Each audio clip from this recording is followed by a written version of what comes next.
सांग नाग आई मला कोण वाचवणार, तुझ्या विन जन्मासी मला कोण घालणार, दुनियेचा रंग मला कोण दावणार, तुझ्या विना जन्मासी मला कोण घालणार, होईना मी मोठी शिकूना शिकूना मारीना भरारी पाखरी होऊन, शाळेतून आल्यावरी काम करणार, तुझ्या विना जन्मासी मला कोण घालणार, सांग नाग आई मला कोण वाचवणार, तुझ्या विना जन्मासी मला कोण घालणार। गर्भात असताना विनंती करते आई ग, तू जसा जन्म घेतला ना दादा तसं मलाही जन्म घेऊ दे आई, दुनियेचा रंग तुझ्याशिवाय मला कोण दाखवणार आहे आई सांग ना ग। तू लहान असताना असं जर विचार तुझ्याही आई वडिलांनी केला असता मग आई माझ्या शाळेची तू काळजी करू नको, शाळेतला खिचडी भात खाऊन मी माझं शिक्षण करेल आई, पण माझी गर्भात हत्या करू नको। होईना मी जेव्हा राजाची घराणे आई, तू ढाळू नको गाई तू डोळ्यातून पाणी, सासरी जाताना बाबा रडणार, तुझ्या विना जन्मासी मला कोण घालणार, सांग नाग आई मला कोण वाचवणार, तुझ्या विना जन्मासी मला कोण घालणार।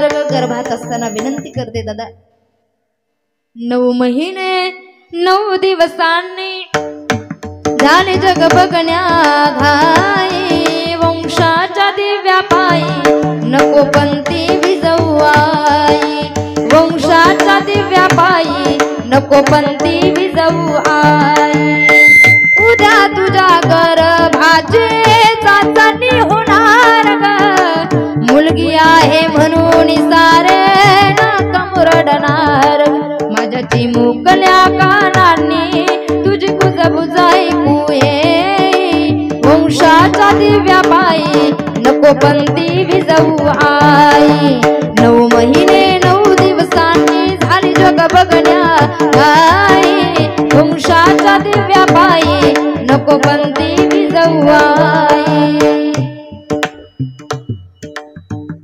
याला म्हणतात निर्मत्सर जीवन। जर तुम्ही मुलीची गर्भात हत्या केली नाही दादा तर हे झालं तुमचं निर्मत्सर जीवन, अर्थात द्वंद्व रहित जीवन। लक्ष देऊ नाही, अगोदर अध्यात्म सांगितला पण त्या अध्यात्मातला आता व्यवहार आहे। व्यवहाराला अध्यात्माची जोड पाहिजे आणि अध्यात्माला व्यवहाराची जोड पाहिजे, अध्यात्माला विज्ञानाची जोड पाहिजे आणि विज्ञानाला अध्यात्माची जोड पाहिजे, तेव्हा जीवन सुरळीत चालतं। विठ्ठल विठ्ठल।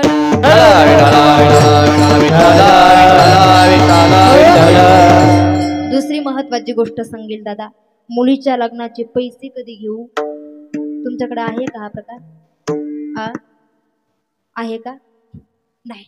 आमच्याकडे परिस्थिती अशी झाली दादा, एकाने मुलीच्या लग्नाचे 2.5 लाख रुपये घेतले। किती? 2.5 लाख रुपये घेतले दादा। 2.5 लाख रुपये मुलीचे लग्नाचे घेतल्यानंतर नवरदेव मंडपात आला, मोठं लग्न झालं, नवरदेव मंडपात आला, मुलगी काही बोलली नाही, लग्न लागलं, मुलगी काही बोलली नाही, सगळे पाहुणे मंडळी जमलेले होते, सगळ्या पाहुणे मंडळींनी जेवण केलं, मुलगी काहीच बोलली नाही दादा। पण ज्यावेळेस शेवट बेदाईचा प्रसंग येतो, सर्वजण मुलीला वाटी लावतात ना, रडतात ना, त्यावेळेस जाता जाता मुलगी रडून गेली आणि सांगितलं, बाबा बाबा आतापर्यंत मला माहित नव्हतं बाबा, पण आज कळालं बाबा, आता कळालं बाबा मला की तुम्ही माझा विक्रय केलाय, तुम्ही मला विकलेलं आहे बाबा। मला माहित नाही बाबा, बाबा मला माहित नाही, माझ्या घरी काय आहे हे मला माहित नाही, प्रॉपर्टी आहे की नाही माहित नाही, झोपडी आहे की बंगला आहे हे माहित नाही बाबा, पण मला आता कळालं बाबा की तुम्ही मला विकलेलं आहे बाबा. बापाला म्हणू लागली मुलगी, बाबा आतापर्यंत मी तुम्हाला खरोखर बाप मानत होते, पण लक्ष देऊ नाही का बाबा, आजपासून तुम्ही माझ्या घरी कधी यायचं नाही बाबा, आजपासून मी माझ्या घरी चटणी मिरची खाईल बाबा, पण तुम्ही आजपासून माझ्या घरी यायचं नाही, कारण तुम्ही माझा विक्रय केलेला आहे बाबा, तुम्ही मला विकलेला आहे बाबा. म्हणून सांगून जाईल दादा, आयुष्यभर नाही पुरणार तुम्हाला मुलीच्या लग्नाचे पैसे, आयुष्यभर नाही पुरणार, पण कुळाला शाप देऊन गेल्याशिवाय राहणार नाही दादा. मुलासाठी किती कमवून ठेवतो आपण, काही तपास आहे का? याची टोपी त्याच्या डोक्यात, त्याची टोपी याच्या डोक्यात, सगळ्यांच्या टोप्या आपल्या डोक्यात.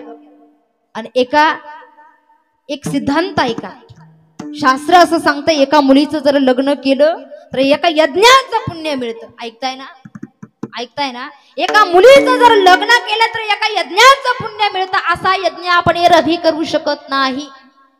म्हणून ज्याला जास्त मुली आहे खेद करू नका अजिबात, जास्त मुली ज्याला आहे ना त्याच्यासारखा भाग्यवान बाप दुसरा जगात दुसरा तिसरा कोणीच नाही.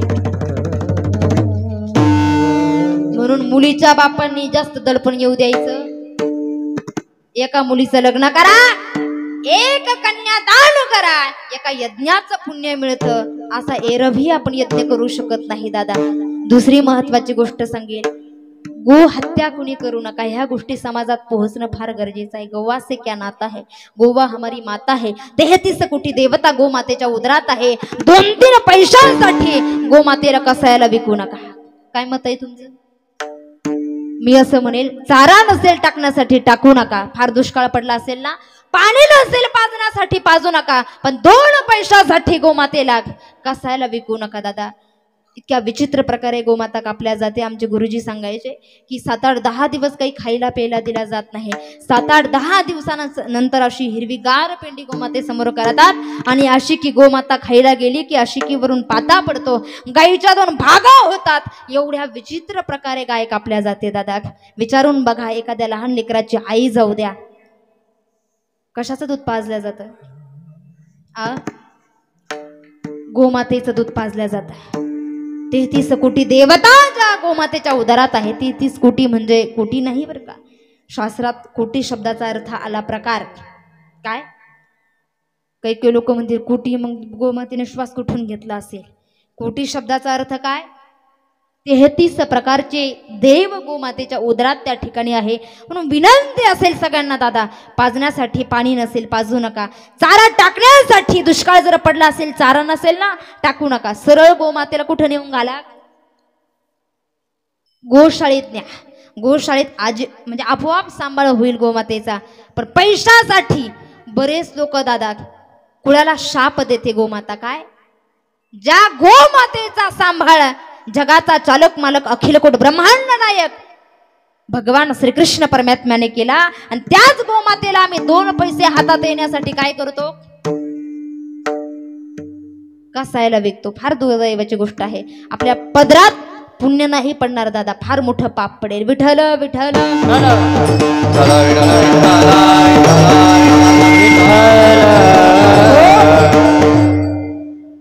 चौथी महत्वाची एक छोटीशी गोष्ट सांगून जाईल. माई बापांचा शेवटपर्यंत सांभाळ करा दादा, शेवटपर्यंत सांभाळ करा. ज्याचे माईबाप बाजूला असेल ना, त्याला संदेश देऊन जाईल. आणि म्हाताऱ्या माईबापांनी पण समजून घ्या, लेकराला तुमच्याशिवाय कोणी समजून घेऊ शकत नाही. बघा, एक शिकलेली बाई होती, अर्थात गरिबीत दिवस त्या बाईचे गेले. लोकांच्या घरी रोजानं काम करून त्या ठिकाणी पैसे आणून मुलाचं शिक्षण केलं. शिक्षण केल्यानंतर मुलाचं विशिष्ट वय झाल्यानंतर इकडून तिकडून एक गरिबाची मुलगी बघितली, शिकलेली सुनबाई त्या ठिकाणी बघितली. त्या आईनं मुलाचा विवाह लावून दिला. विवाह करून दिल्यानंतर दादा परिस्थिती अशी झाली, येणारी सुनबाई जी होती ना, ती जरा घमेंडी होती. कशी होती? तिला जरा शिक्षणाचा गर्व होता. तिनं नवरा ड्युटीवर जाण्याच्या आज सांगितलं, नवरा ड्युटीवरनं घरात येतो कुठं नाही तर सांगितलं काय, एक तर ह्या घरामध्ये तुमची आई राहील, नाहीतर या घरामध्ये तुमची बाई राहील. महाराज पण शिकलेला होता गडी, त्यानं बायकोचंच ऐकला. त्यानं गाडीला सेल मारला आणि आईला सांगितलं, आई चल आपल्याला तीर्थयात्रेला जायचंय, तीर्थयात्रेला जायचंय. म्हणून आईला गाडी एसीच्या गाडीमध्ये बसवलं आणि वृद्ध आश्रमाच्या पायरीला गाडी लावली. गाडीतून खाली उतरला आणि आईला सांगितलं, आई बघ इथं गरम गरम भाजी मिळते बरं का, गरम गरम चपाती मिळते आई, इथं तुझी राहण्याची उत्तम व्यवस्था आहे आई. आई म्हटली, बाळ्या अरे उगाचच माझे उन्हानं पांढरे झाले का, अरे उगाचच मी तुला एवढं लहानचं मोठं केलं बाळा, अरे वाटलं नव्हतं, अशी अपेक्षा नव्हती तुझ्याकडून बाळा की हे दिवस तू मला आणशील. ही वस्तुस्थिती आहे समाजाची बरं.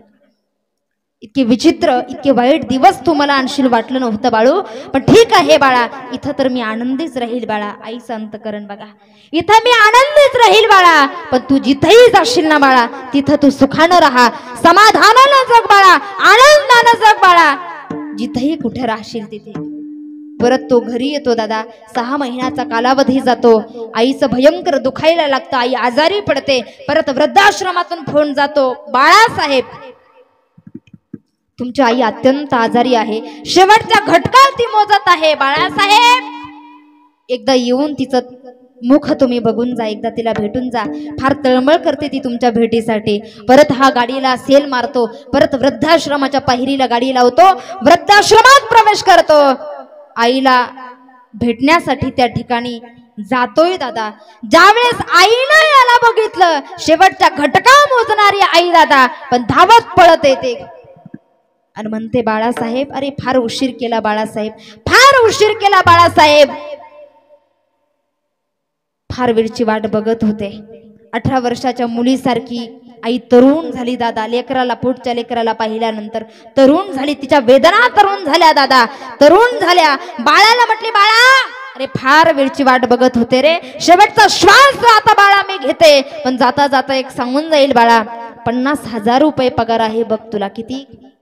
50,000 रुपये. पण जाता जाता एक सांगून जाईल बाळा, या वृद्धाश्रमात फार गरमी होते रे, मरता मरता माझ्या नावानं या ठिकाणी पंखे फिट करून दे वृद्धाश्रमात.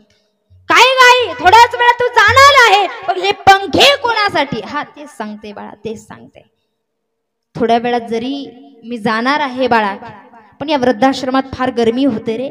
यदा कदाचित आजचे वाईट दिवस तुझ्यावर येऊ नये बाळा, पण यदा कदाचित तुलाही जर शिकलेली सुनबाई भेटली